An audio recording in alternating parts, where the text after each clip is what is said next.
Hey everyone, I haven't done this in a very long time, but I actually pulled a video that I posted earlier today, and based on a whole bunch of comments that were left by people that are calling out that what I was showing off in the video was not good whatsoever. Basically, I was 3D printing a whole bunch of wall plate covers here, showing how you can do that very easily and install that, save yourself some money. However, I am not an electrician and did not realize that these are not the proper kind of plastic that you need to be using for your different outlet covers, and if there's like a spark or anything like that, it could definitely cause more damage or fire or cause issues with insurance claims, all that other craziness there.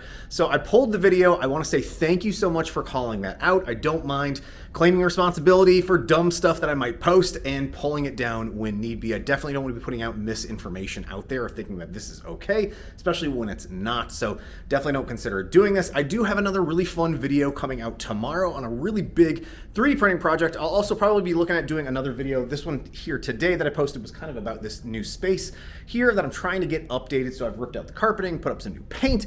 You'll be seeing more about this here in the very near future. But I want to say thanks for calling that out. Again, I have another video coming out tomorrow, and yeah, I'll see you next time.